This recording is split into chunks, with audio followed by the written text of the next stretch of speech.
The Secretary of Defense Employer Support Freedom Award is the highest recognition given by the Department of Defense to employers for their demonstrated support of employees serving in the reserve components. Each year, National Guard and Reserve employees or a family member acting on their behalf have the opportunity to nominate their employer for this prestigious award. ESGR state committees then review nominations and submit their recommendations to advance to the next level in each of the three categories. These include small businesses, large businesses, that is, those with more than 500 employees, and public sector companies. A national selection board comprised of senior Department of Defense officials and the Department of Labor leaders from across the United States then select up to 15 employers to receive the Department of Defense Freedom Award. The announcements are generally made in the spring, and the results are posted on the ESGR national website. The nomination process begins with you, the nominator. Please note that all of the fields in this section are required fields and must be completed to ensure your nomination is processed correctly.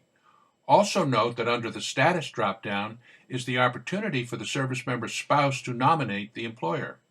It is particularly important that you include both your phone number, that is the best one to contact you during non-working hours, and your email address. This will allow the committee to contact you if additional information is required during the review. The employer information is a very important part of the nomination process. It includes the company name and address of your employer. Also, please include the state in which your company's corporate headquarters is located, not just your location. We also encourage you to complete all of the non-mandatory fields in this section, especially the company website and the senior officials' information. The employer point of contact information is vital information for the State Nomination Review Committee to have in the event that additional information is needed and/or information needs to be verified. Please include all the information requested for the person whom you feel is the appropriate one to contact. Please ensure to include the date that you have discussed the nomination with the point of contact person and that they are aware of your intentions. Also indicate that they may be contacted by a member of the state committee. Please include the most appropriate contact information. At this point, you will begin completing the detailed nomination information, beginning with USERRA Awareness. USERRA is the Uniformed Services Employment and Reemployment Rights Act of 1994. It is the basis for the ESGR program. It was designed to protect your employment rights while you are serving our great nation as a member of the reserve components. This first question simply asks if your employer is aware of your military obligations and demonstrates support by allowing you to complete those obligations without any unnecessary workplace stresses. Please select yes or no and explain how their support, or lack of it, has an effect on your service in the Nominator Comments section. At this point, I would like to review some additional information that you will see throughout the nomination process. First of all, please note that each question must include a yes or no response. That is a required field. Once you have selected your response, please indicate it in the Nominator Comments section the reason or reasons for your response. Note that you are only allowed 2,000 characters for your response in each of the sections of the nomination. Further, there is an example for each one of the nominator comments available that you may want to consider. For your convenience, we have included those comments for you under each nominator comment section. Please feel free to use them if they are applicable to your organization. Section 2 is simply asking if your employer has been recognized by ESGR in the past for their support of your participation in the reserve components. There are several awards that they could have been nominated for. We strongly recommend that you discuss this with other members of your organization who are or have served in the reserve components to ensure that there is no duplication in this process.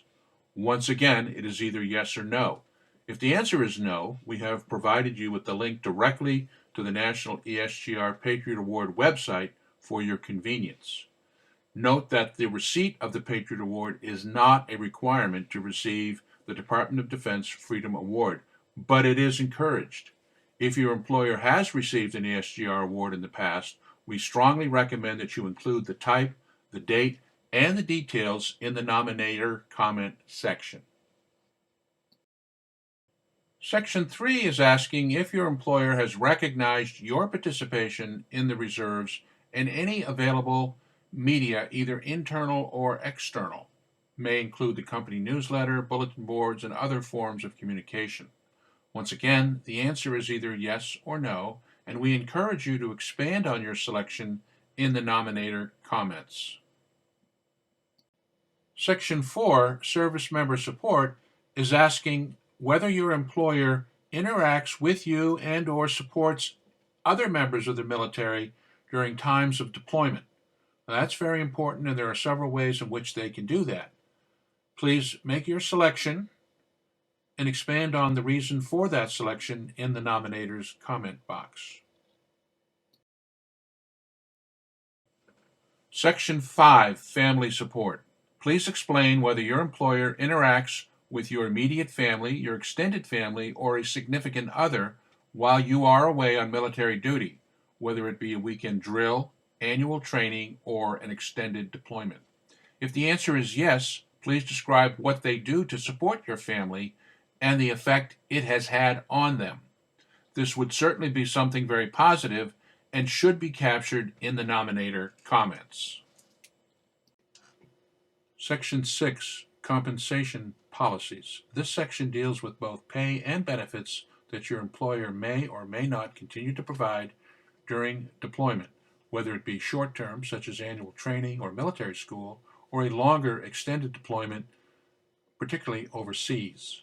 In addition to noting whether they continue with these benefits, also note what the duration of that continuation is. Section 7, Hiring Practices. Please explain any unique hiring practices your employer may have that apply specifically to hiring Guard and/or Reserve members or veterans. If they actively recruit candidates in that category, please note that.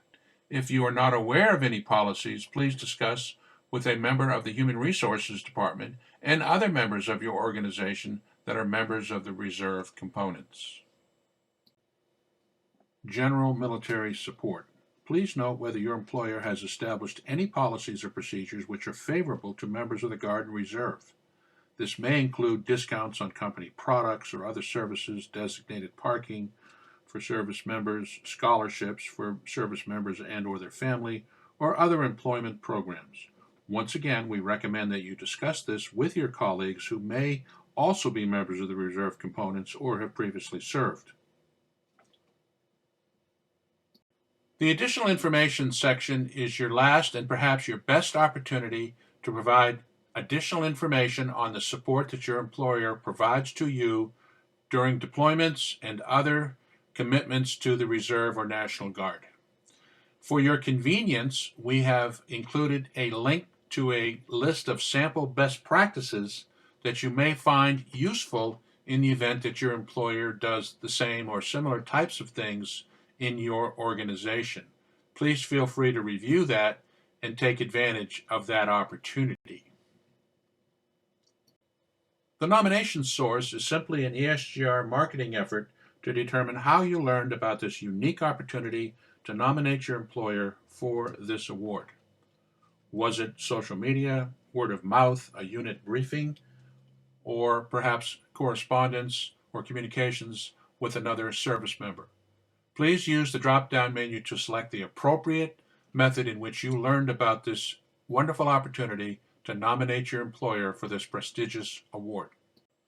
Once you have completed and submitted your nomination, it will be forwarded for evaluation by your state committee. After a thorough review, scoring exercise, and a committee discussion by the state nomination subcommittee, each nomination which has been selected to advance to the National ESGR Committee is then summarized by the state chair. Those nominations will include one from each employer category or a maximum of 3 nominations from each state committee. The state chair summary includes the nomination, the nominator, and the employer information. When nominations are received by the National Committee, they will evaluate based on content and comments from the state chair and place them into the appropriate category for further evaluation.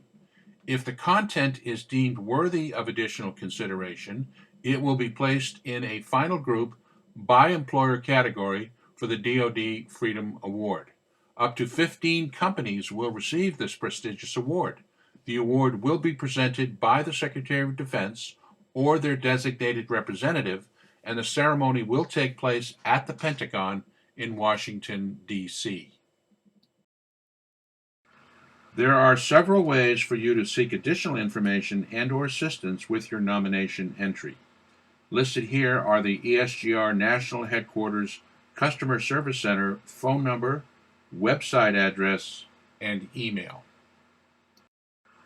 The ESGR National website is shown here for your convenience. Note that there is a drop-down located immediately to the right of the ESGR logo in the center of the homepage titled Employer Awards. This is where you will go to complete and submit your nomination when you are ready.